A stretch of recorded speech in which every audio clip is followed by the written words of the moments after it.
고졸 주제에 가만히 있어. 일 다 망치지 말고. 지금 협상 시작인데 통역사가 안 온다고요? 통역사가 없으면 모든 게 무너질 수도 있는 순간이었죠. 프랑스, 이탈리아, 중국. 1조 원 계약이 걸린 자리. LJ그룹의 회의실 공기가 순식간에 얼어붙었습니다. 그때였습니다. 회의장 문을 열고 들어선 고졸 며느리가 입을 열었습니다. 제가 통역하겠습니다. 감히 고졸 주제에 가만히 있어. 시누이는 비웃었고 시어머니는 노골적으로 고개를 저었습니다. 그들은 아직 몰랐습니다. 이 여자가 자신들의 회사를 살릴 사람이라는 걸. 영상 시작 전 구독 버튼과 좋아요, 알림 설정 눌러주세요. 지금부터 고졸 며느리가 재벌가를 뒤집어버린 이야기 시작합니다. 서지혜, 나이 28, 학력 고등학교 졸업, 전직 물류회사 계약직, 현재 LJ그룹 장남 강민재의 아내. 두 사람의 그 결혼 소식이 났을 때 LJ그룹의 모든 사람들은 저마다 한마디씩 했습니다. 완전 신데렐라네. 인생 역전이다. 어떻게 그런 집에 들어갔대? 신기하죠. 아무도 그녀한테 직접 묻지는 않았어요. 그냥 다들 알고 있다는 듯이 말했습니다. 그 집 덕에 살았다고. 그 남자 잘 만난 거라고. 근데 지혜는 알고 있었어요. 그 말이 얼마나 틀린 말인지. 성대한 결혼식. 하객들이 박수를 쳤고 웨딩마치가 울렸고 하얀 드레스 자락이 빛나는 대리석 바닥을 쓸었습니다. 그리고 문이 닫혔습니다. 그게 끝이었어요. 그 문 안쪽에서 기다리고 있던 건 신데렐라 이야기가 아니었습니다. 결혼 후 LJ그룹 회장 일가가 모이는 첫 공식 만찬이었어요. 크리스탈 샹들리에가 천장 높이 매달려 은은한 빛을 흩뿌리는 대저택의 연회장. 바닥에는 이탈리아에서 공수한 카라라 대리석이 깔려 있었고 벽마다 금박 액자에 담긴 유화들이 줄지어 걸려 있었습니다.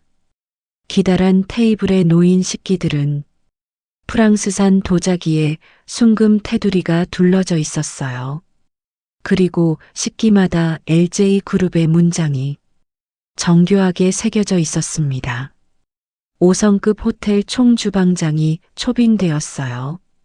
테이블 위에는 그가 직접 진두지휘한 코스 요리들이 차례로 놓여졌습니다. 지혜 씨는 이름도 알 수 없는 화려한 요리들이었어요. 그 낯선 분위기와 화려함에 지혜 씨의 어깨가 움츠러들었습니다.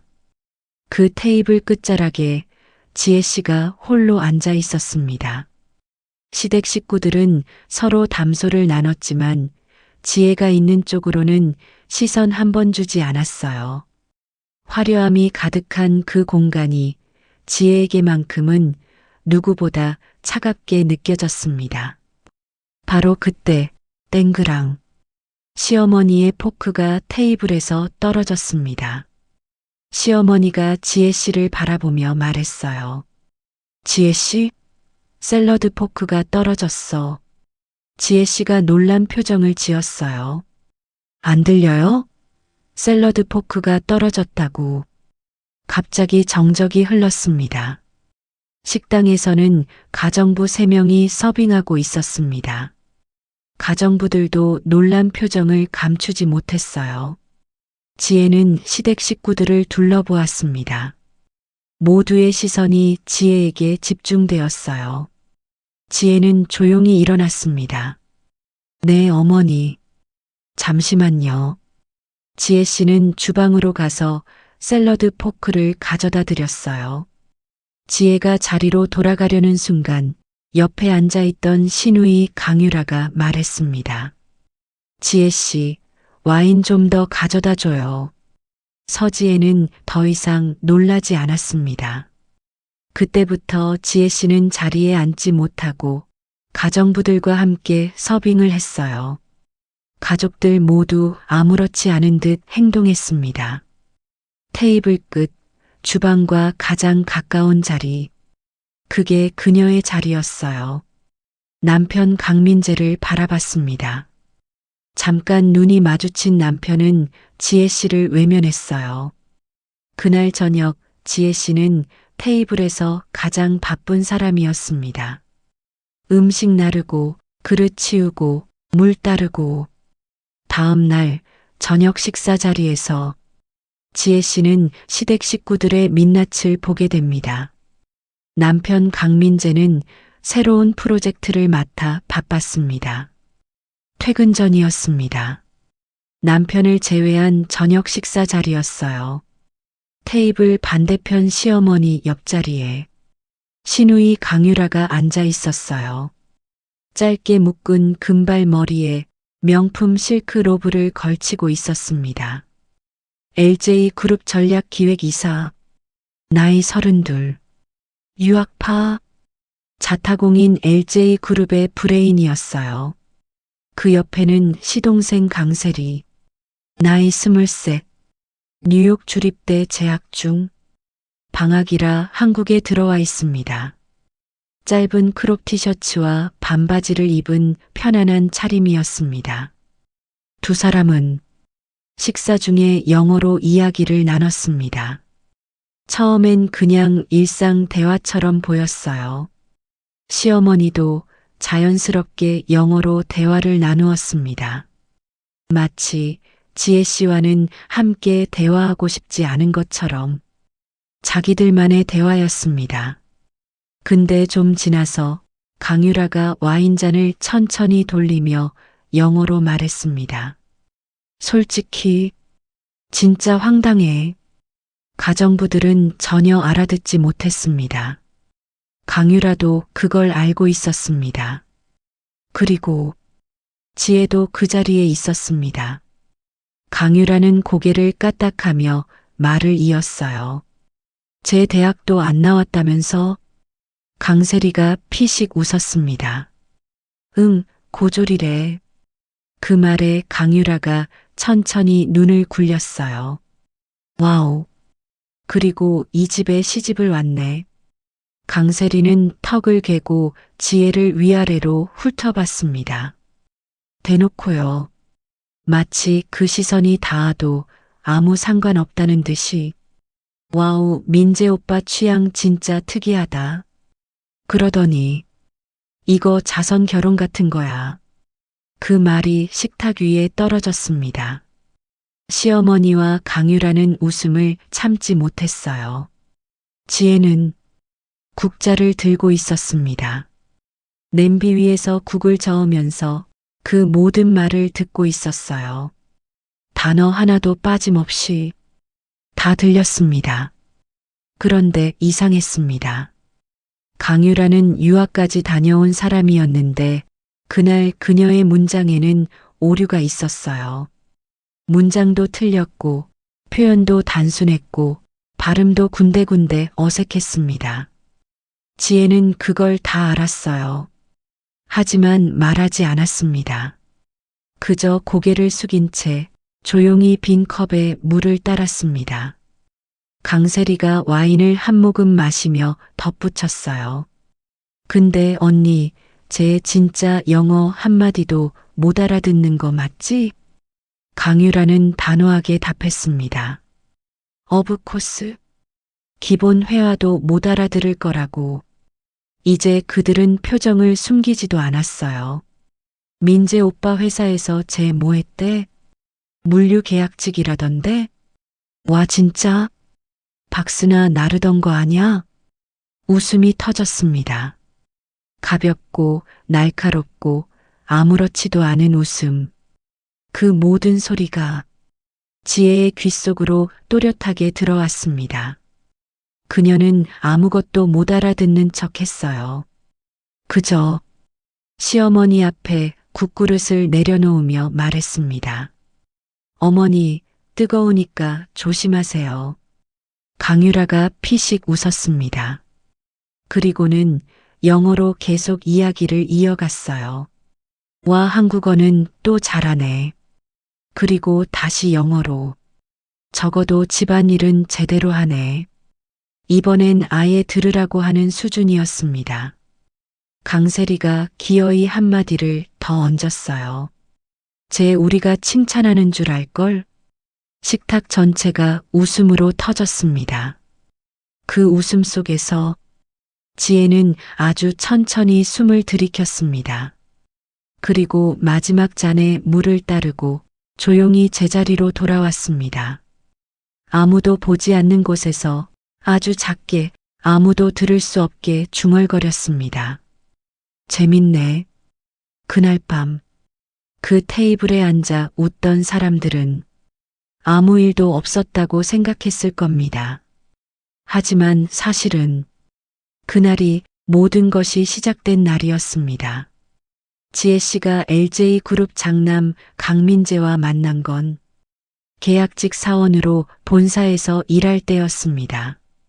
지혜 씨는 사무실에서 서류를 정리하던 중 급히 떨어진 파일 하나를 집어들었습니다. 순간 눈에 들어온 건 일본 거래처 문서.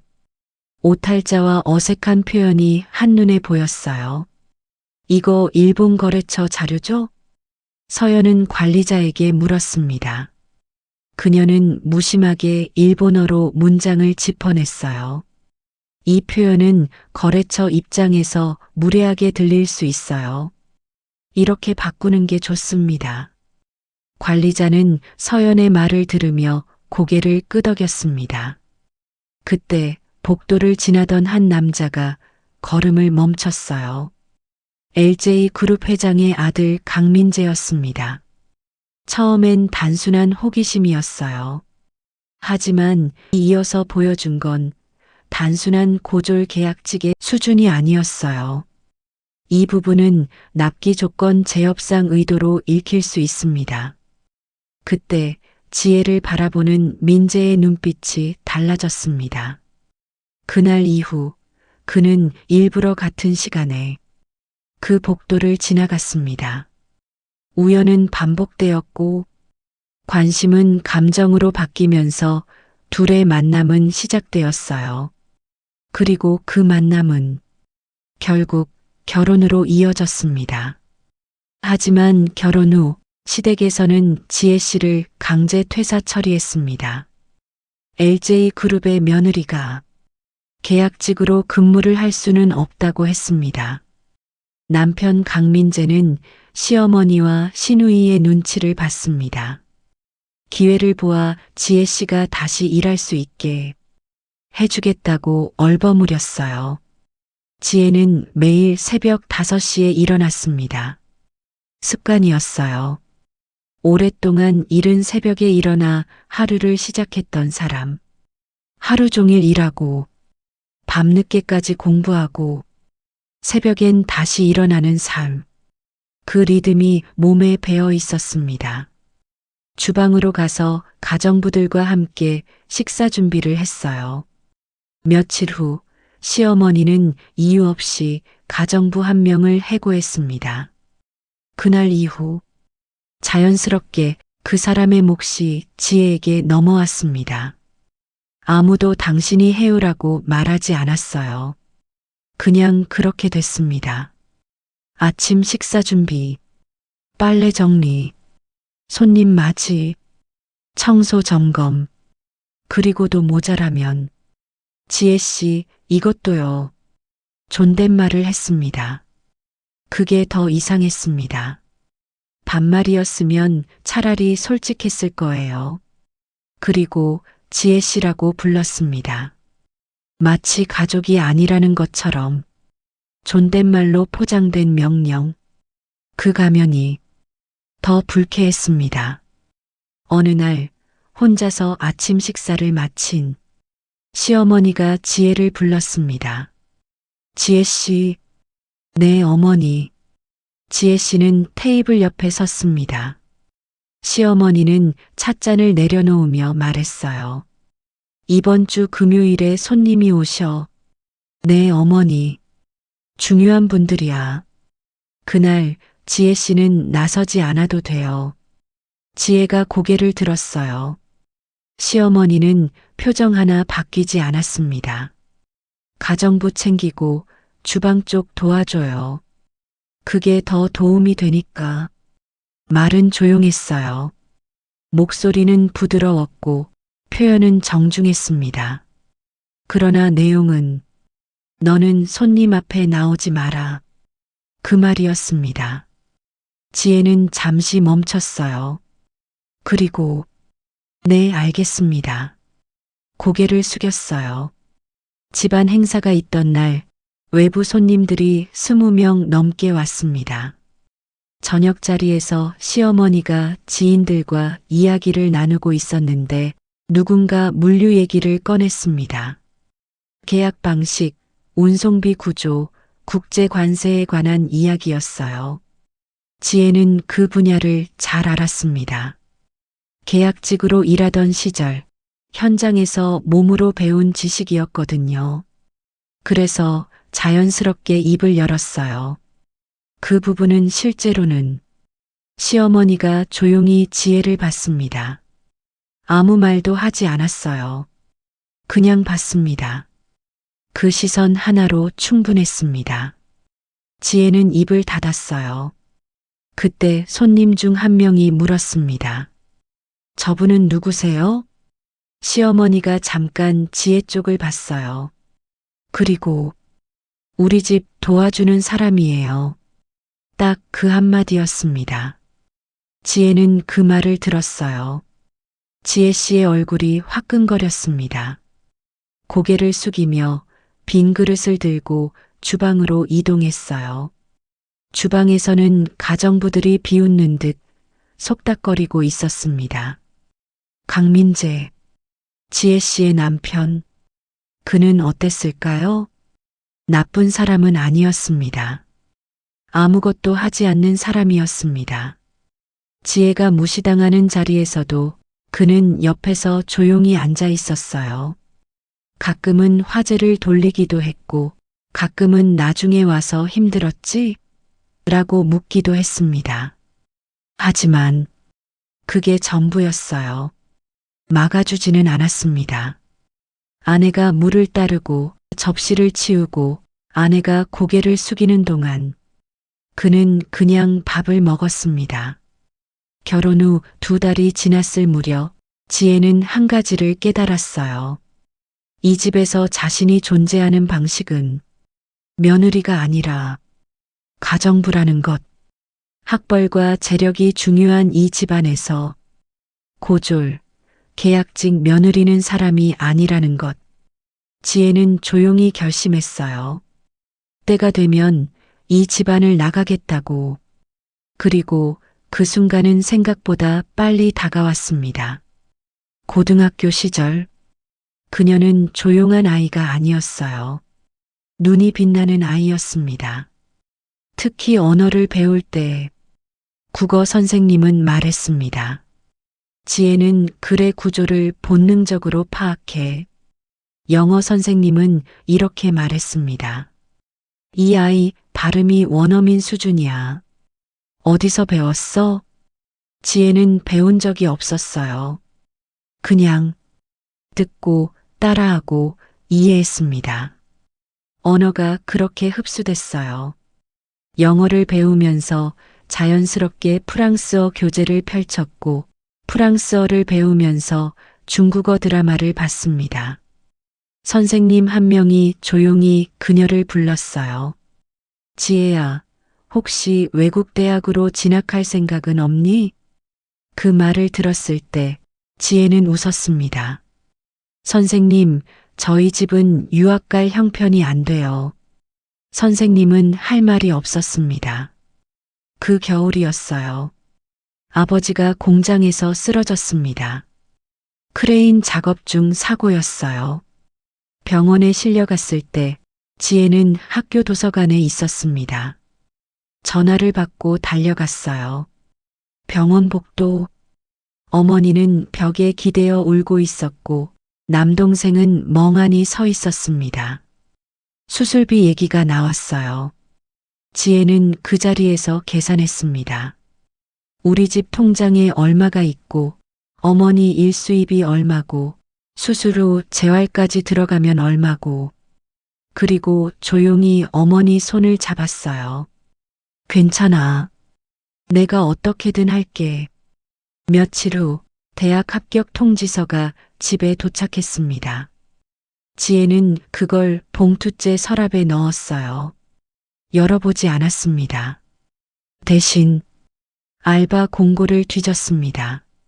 낮에는 동대문 시장 옷가게 점원, 밤에는 번역 아르바이트. 처음엔 단순한 번역이었어요. 영어 제품 설명서를 한국어로 옮기는 것. 그런데 점점 규모가 커졌습니다. 옷가게 사장님이 중국 공장과 소통이 안 된다며 도움을 요청했어요. 지혜가 했습니다. 중국어를 배운 적이 없었는데 필요하니까 배웠어요. 그냥 무작정. 사전 찾고 발음 들으면서 공장 담당자와 주고받는 메시지를 통해서. 그러다 어느 날 프랑스 바이어가 매장을 방문했습니다.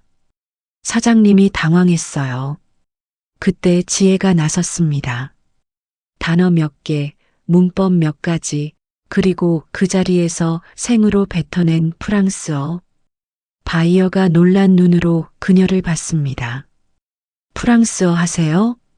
지혜가 웃으며 프랑스어로 대답했습니다. 조금요. 배우는 중이에요. 그 이후로 지혜는 프랑스어를 제대로 공부하기 시작했어요. 프랑스어를 하다 보니 이탈리아어와 구조가 비슷하다는 걸 알게 됐습니다. 그래서 이탈리아어도 시작했어요. 프랑스어 번역은 경쟁자가 많은데 이탈리아어는 적더라. 현실적인 이유였습니다. 하지만 현실적인 이유로 시작한 공부가 어느 순간 진짜 실력이 됩니다. 그게 지혜의 언어였어요. 책에서 나온 게 아니라 살아남으려고 배운 언어. 필요해서 배웠고, 쓰면서 늘었고, 실전에서 증명된 언어. 그리고 그 언어들이 나중에 1조 원짜리 계약의 열쇠가 될 거라는 걸 그때의 지혜는 몰랐습니다. 아니, 알았을 수도 있어요. 그 서랍 속 합격 통지서가 아직 버려지지 않고 있었던 것처럼 지혜는 포기한 게 아니었습니다. 잠시 방향을 바꿨을 뿐이에요. 그리고 그 방향이 결국 원래 목적지에 닿았습니다. 아주 다른 방식으로. LJ그룹, 대한민국 물류업계 상위권, 회장의 장남 강민재가 올해 처음으로 주도하는 굵직한 프로젝트가 있었습니다. 국제복합 물류협약, 프랑스 기반의 유럽 물류 대기업, 그룹 마르탱, 이탈리아 패션 물류 연계 기업, 로시 인터내셔널, 중국 전자상거래 물류 플랫폼, 진화 로지스틱스, 세 나라, 세 기업. 이걸 하나로 묶는 다자간 협약이었어요. 성사되면 LJ그룹 역사상 최대 규모의 단일 계약, 추정거래 규모 1조 원 이상. 강민재에겐 처음으로 어머니로부터 독립적으로 주도한 프로젝트였고 회사 안에선 이번이 그의 경영 능력을 보여주는 진짜 시험이라는 말이 돌았어요. 그 회의를 위해 준비가 오래전부터 이루어졌습니다. 통역팀 섭외, 법무팀 계약서 검토, 장소 세팅, 모든 세팅이 끝났어요. 회의 당일 아침, 지혜는 집에 있었습니다. 평소처럼 아침을 차리고 청소를 했어요. 그 시간 LJ그룹 회의실에서는 전화 한 통이 걸려왔습니다. 통역사 에이전시에서였어요. 죄송합니다. 담당 통역사가 오늘 아침 갑작스러운 사정이 생겨서 전략기획이사 강유라가 전화기를 움켜쥐었습니다. 지금 뭐라고요?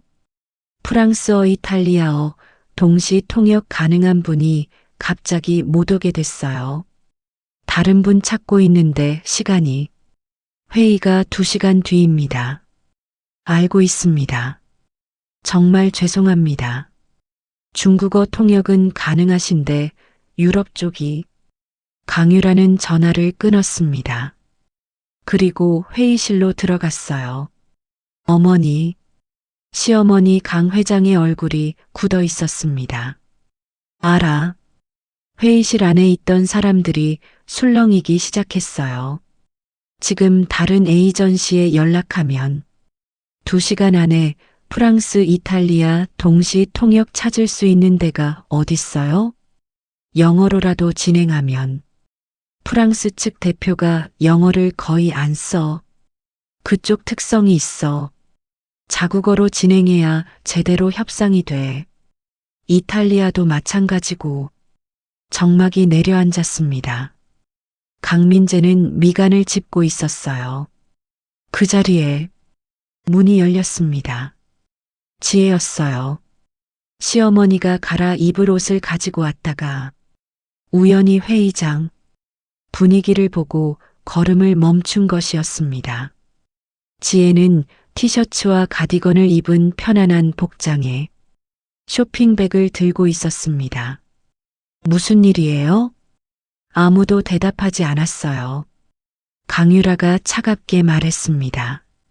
지혜 씨, 지금 바쁘니까. 통역사 문제예요? 강유라가 눈썹을 모았습니다. 어떻게 알았어요? 들었어요. 문 밖에서.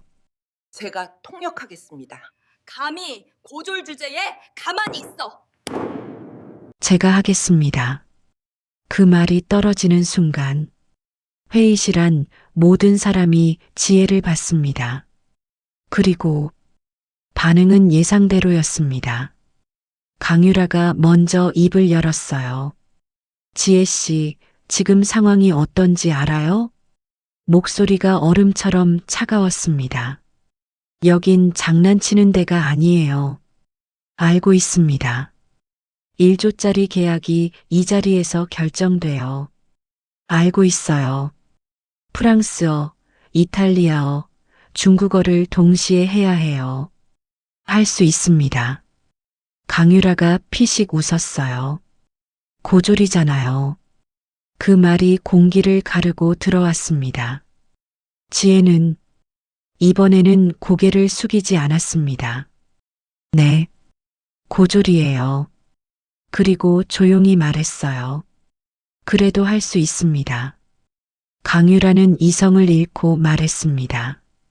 이번에는 존댓말이 아니었어요. 푹, 지금 장난해? 지금 이거 1조 원짜리 협상이라고. 시누이는 웃었고 시어머니는 노골적으로 고개를 저었습니다.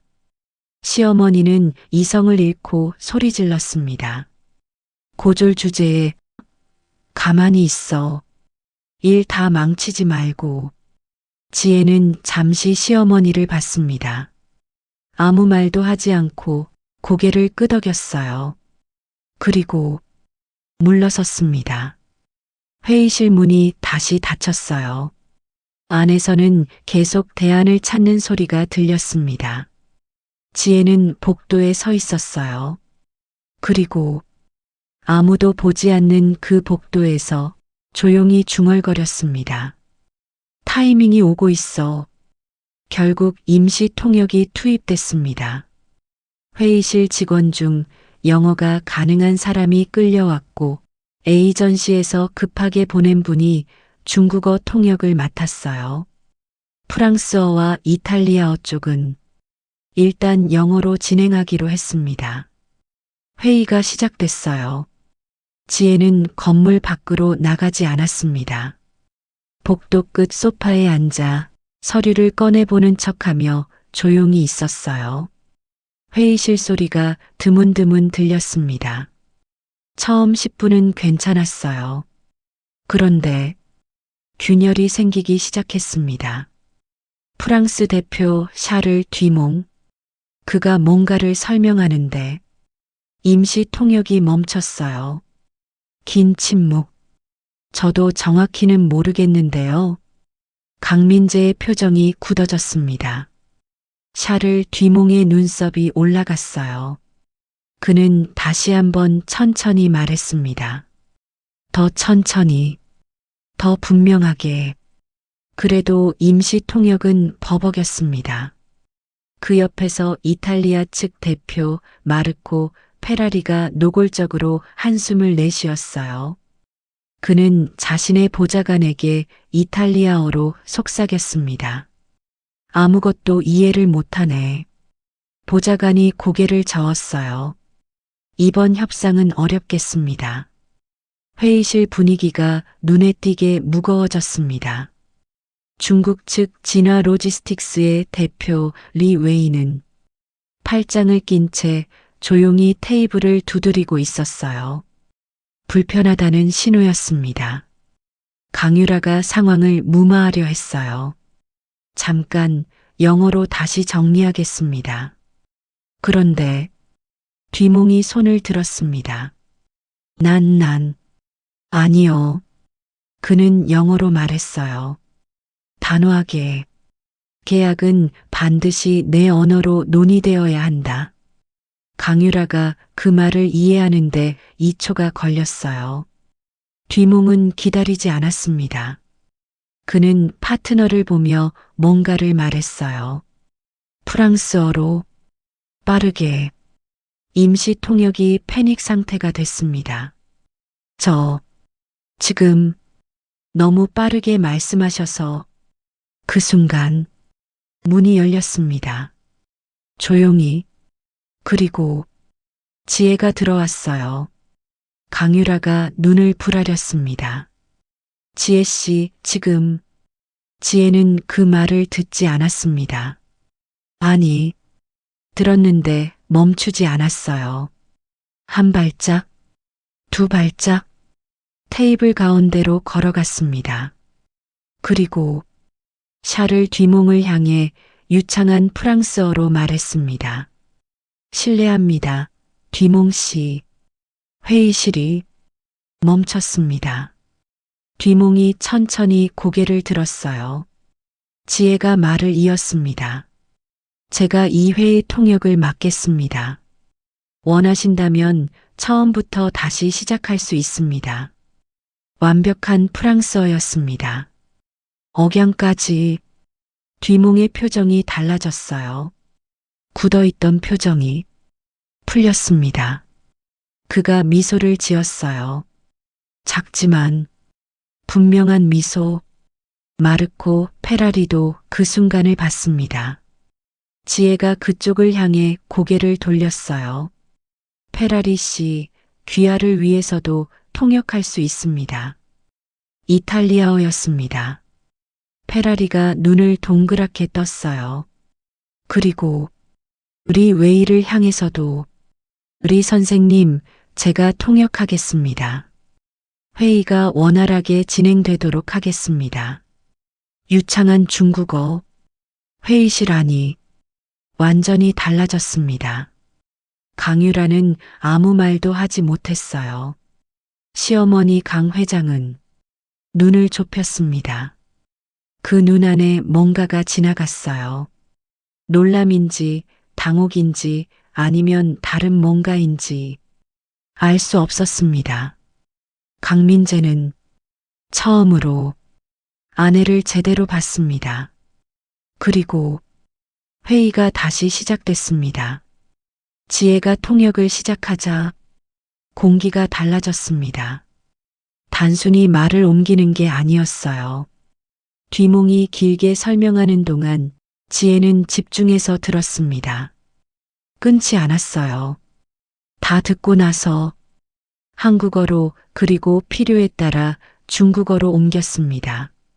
정확하게. 그런데 중간에 한번 지혜가 손을 들었어요. 뒤몽의 말을 옮기다 멈춘 겁니다. 강민재가 눈을 가늘게 떴어요. 왜요? 지금 뒤몽 씨가 말씀하신 표현. 지혜가 조용히 말했습니다. 이건 거절이 아닙니다. 뭐요? 조건 재조정 요청입니다. 이 조항이 마음에 안 든다는 게 아니라 이 부분을 다시 논의하고 싶다는 의미예요. 그게 다른 거예요? 전혀 다릅니다. 지혜는 뒤몽을 향해 고개를 돌렸어요. 이 조항을 재협상하고 싶으신 거죠? 거부하는 게 아니라. 뒤몽이 손가락을 하나 들었습니다. 정확합니다. 강민재가 강유라를 봤어요. 강유라는 아무 말도 하지 않았습니다. 그 이후로 회의는 속도를 냈습니다. 페라리가 어떤 항목에 이의를 제기했을 때 지혜는 그의 말을 그대로 옮기지 않았어요. 이탈리아 비즈니스 관행안에서 그 표현이 가진 무게를 먼저 설명했습니다. 이탈리아 쪽에서 이런 표현을 쓸 때는 단순한 이의가 아니라 체면 문제가 걸려 있을 때예요. 직접적으로 반박하기보다 우회적으로 접근하는 게 협상에 유리합니다. 강민재가 잠시 멈췄다가 물었어요. 그럼 어떻게 하면 돼요? 이쪽 조건을 우리가 요구한다가 아니라 이쪽 방향이 서로에게 더 유리하지 않겠느냐는 식으로 제안하세요. 알겠어요. 그 방식이 통했습니다. 페라리가 고개를 끄덕였고 뒤몽이 파트너와 잠깐 귓속말을 나눈 뒤 돌아섰습니다. 이 부분에 동의합니다. 회의실 분위기가 전환됐어요. 1시간 전까지만 해도 깨질 것 같았던 협상 테이블이 어느새 유연해지고 있었습니다. 리 웨이도 마찬가지였어요. 중국 측이 제시한 운송 루트 변경 제안. 처음엔 무리한 요구처럼 보였습니다. 강유라가 단호하게 반대하려던 순간 지혜가 리 웨이의 말을 다시 정리했어요. 리 선생님, 지금 제안하시는 게 특정 루트를 고집하는 게 아니라 계절에 따라 유연하게 운영하는 방식 아닌가요? 맞습니다. 리 웨이가 처음으로 편안한 표정을 지었어요. 그렇게 정리해 주셔서 고맙습니다. 지혜가 강유라를 받습니다. 이 부분은 계절 탄력 운영으로 협약서에 넣으면 오히려 유리해질 수 있어요. 비수기 비용 절감 조항을 같이 연계하면요. 강유라가 잠시 멈췄습니다. 그리고 고개를 끄덕였어요. 딱 한 번만. 그게 전부였지만 지혜에게는 충분했습니다. 그렇게 2시간이 흘렀어요. 회의는 마무리 단계에 접어들었습니다. 계약서 최종 검토. 지혜는 문서를 넘기다가 멈췄어요. 잠시만요. 모든 시선이 그녀에게 꽂혔습니다. 지혜는 조용히 손가락으로 한 조항을 짚었습니다. 이 조항입니다. 회의실 안이 조용해졌습니다. 지혜는 계약서를 테이블 위에 펼쳤어요. 47조 사망. 그녀의 목소리는 떨리지 않았습니다. 여기 보시면 그녀가 짚은 부분을 법무팀장이 다가와서 봤어요. 이게 왜요? 표준 조항 아닌가요? 표준 조항처럼 보이지만 지혜가 설명했습니다. 이 항목의 원문은 프랑스어예요. 그리고 프랑스어 원문과 한국어 번역본이 미묘하게 달라요. 법무팀장의 얼굴이 굳었습니다. 어디가요? 컬래버레이션 익스클루시브라는 표현이 한국어 번역에서 우선 협력으로 옮겨져 있는데 지혜가 법무팀장을 봤어요. 이건 독점 협력에 가깝습니다. 우선과 독점은 법적으로 전혀 다른 의미예요. 만약 이 조항이 그대로 계약서에 들어가면 지혜는 이어 말했습니다. LJ그룹이 계약 기간 동안 다른 유럽 물류사와 협력하는 게 제한될 수 있어요. 브랜드 권한 일부도 연동돼서 넘어갑니다. 단가도 이 계약 기준으로 고정되고요. 법무팀장이 계약서를 다시 집어들었습니다. 한 줄 한 줄 읽기 시작했어요. 시간이 흘렀어요. 길게. 그리고 맞네요. 그가 조용히 말했습니다. 강유라가 자리에서 일어났어요. 잠깐만요. 그게 맞다면 이대로 사인하면 안 됩니다. 지혜가 말했어요. 강민재가 뒤몽을 봤습니다. 뒤몽은 표정이 없었어요. 읽을 수가 없는 표정. 지혜가 뒤몽에게 말했습니다. 프랑스어로 뒤몽 씨, 이 조항을 인지하고 계셨나요? 뒤몽이 천천히 자신의 법무 담당자를 봤어요. 담당자가 뭔가를 속삭였습니다. 잠깐의 침묵. 그리고 뒤몽이 말했어요. 우리 측 번역 오류가 있었습니다. 그 말에 회의실이 술렁였어요. 강유라가 빠르게 물었습니다. 의도된 건가요? 지혜가 뒤몽에게 그 말을 전달했습니다. 뒤몽은 손을 내밀었어요. 아니요. 실수였습니다. 수정하겠습니다. 그 자리에서 법무팀이 움직이기 시작했어요. 수정안이 작성됐습니다. 지혜가 각 언어로 교차 확인했어요. 1번, 2번, 3번, 그리고 최종 계약서가 테이블 위에 올라왔습니다. 뒤몽이 사인했어요. 페라리가 사인했습니다. 다음으로 리 웨이가 사인하고 강민재가 마지막으로 사인했습니다. 그 순간 회의실 안에 짧은 박수가 터졌어요. 뒤몽이 지혜를 향해 손을 내밀었습니다. 감사합니다. 당신이 이 회의를 살렸어요. 지혜가 악수를 받았습니다. 도움이 될 수 있어서 기쁩니다. 페라리가 이탈리아어로 말했어요. 당신은 대단한 분이에요. 리 웨이가 고개를 숙이며 중국어로 말했습니다. 당신의 전문성에 감사드립니다. 그 모든 순간을 강유라가 보고 있었습니다. 아무 말도 하지 않고, 그리고 시어머니 강 회장도 그 자리에 있었습니다. 표정이 없는 얼굴로. 그러나 눈빛이 처음으로 달라져 있었어요. 무시하는 눈빛이 아니었습니다. 그렇다고 인정하는 눈빛도 아니었어요. 그건 경계하는 눈빛이었습니다. 지혜는 그 눈빛을 느꼈어요. 그리고 조용히 생각했습니다. 이제야 제대로 보이기 시작하는군요. 다음 날 LJ그룹 임원회의, 계약 성사 보고가 이루어졌습니다. 강민재 부사장 주도 하에 진행된 국제복합 물류협약 체결. 그 자리에서 언급된 이름들이 있었습니다. 법무팀장, 전략기획이사 강유라, 협상지원팀, 그리고 서지혜라는 이름은 없었습니다. 아무도 꺼내지 않았어요. 회의가 끝나고 복도에서 강유라가 지혜를 지나쳤습니다. 시선이 마주쳤어요. 강유라가 먼저 고개를 돌렸습니다. 그게 전부였어요. 사과도 없었고, 감사도 없었고, 인정도 없었습니다.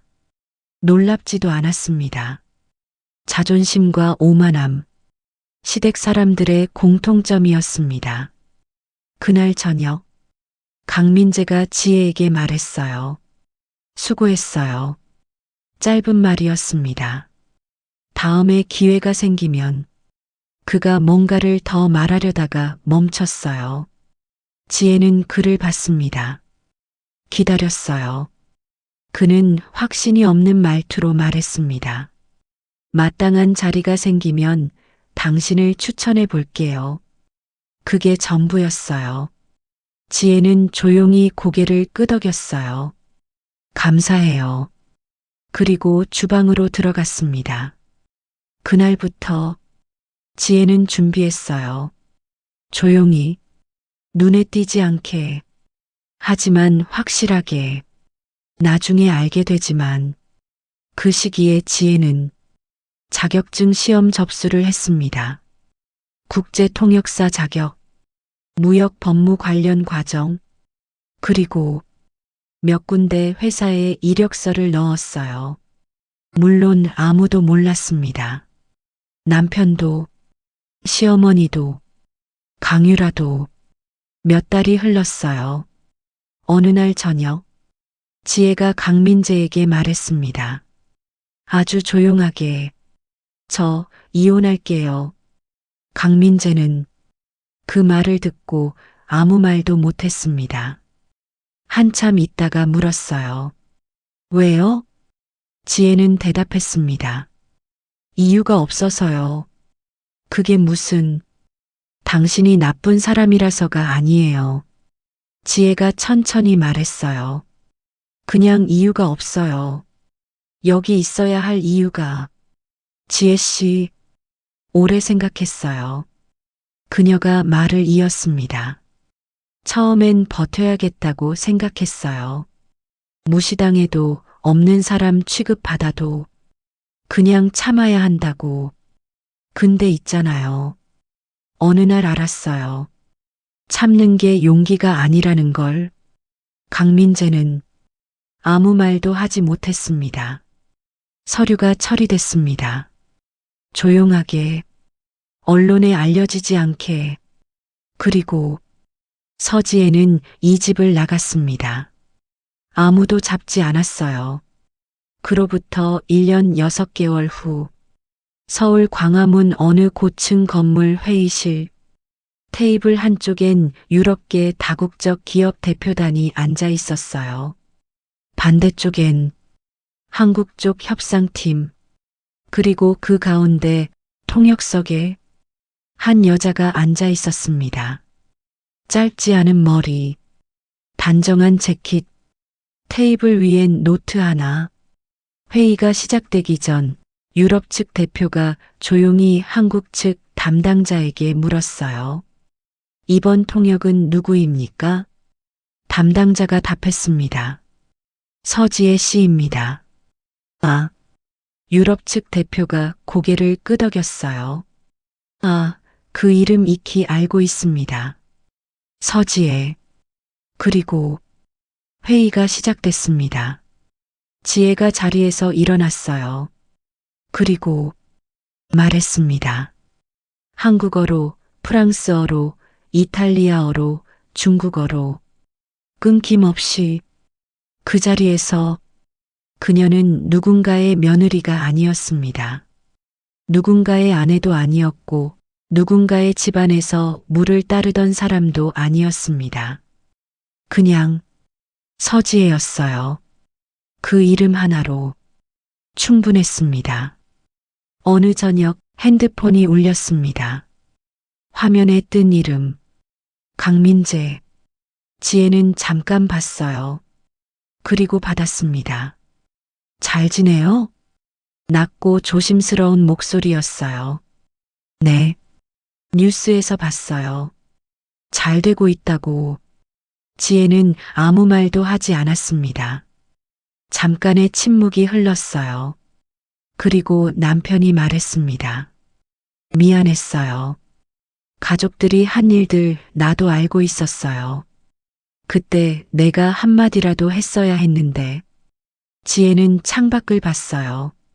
서울의 야경이 깔려 있었습니다. 알아요. 짧게 답했어요. 다시 한 번만 얘기할 수 있을까요? 남편의 목소리가 조금 떨렸습니다.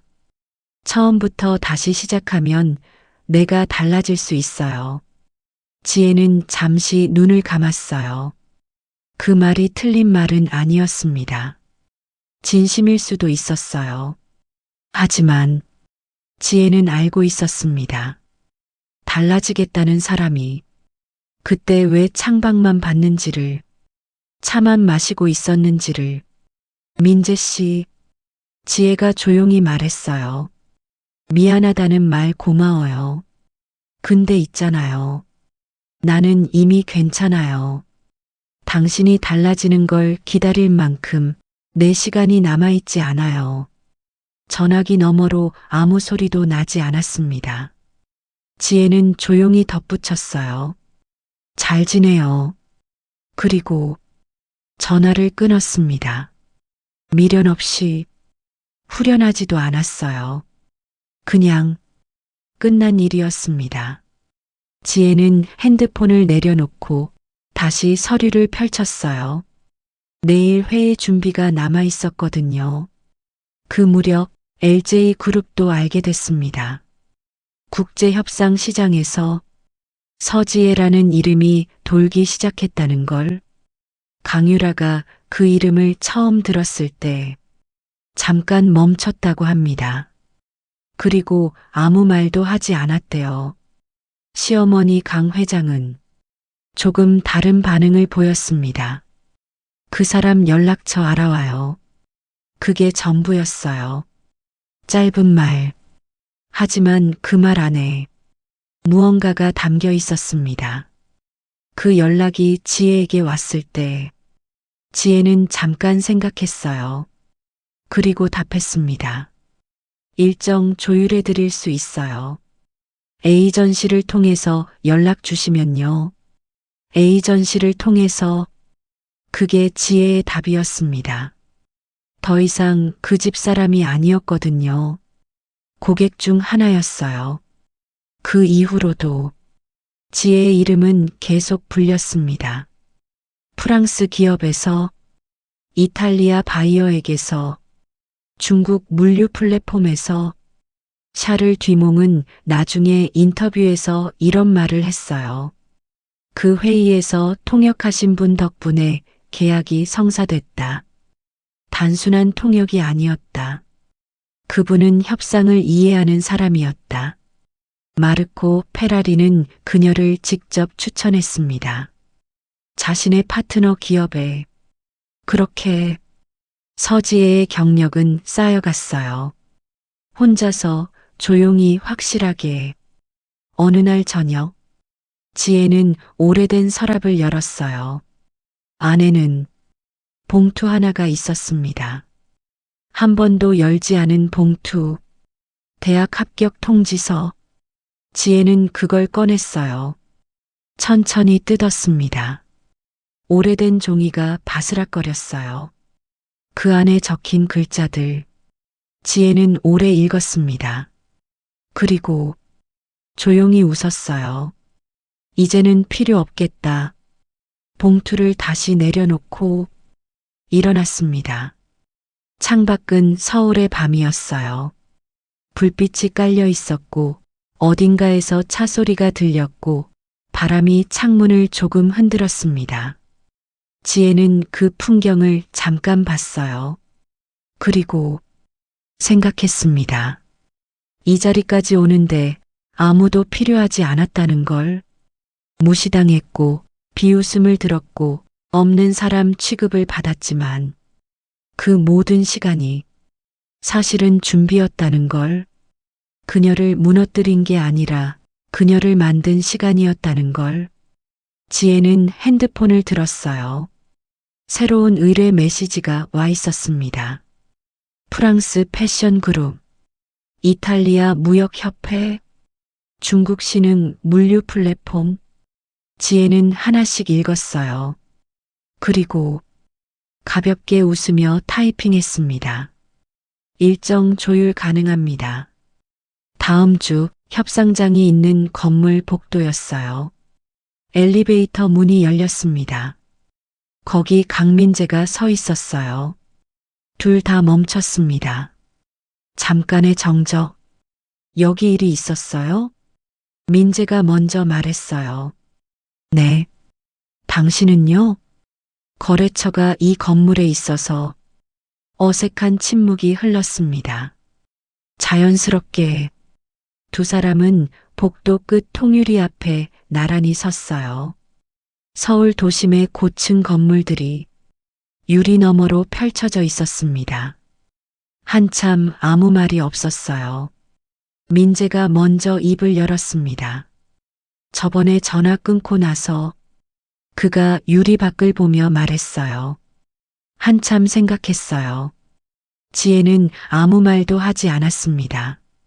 나는 그 집에서 매일 지혜 씨 옆에 있었는데 정작 지혜 씨 편은 한 번도 못 됐네요.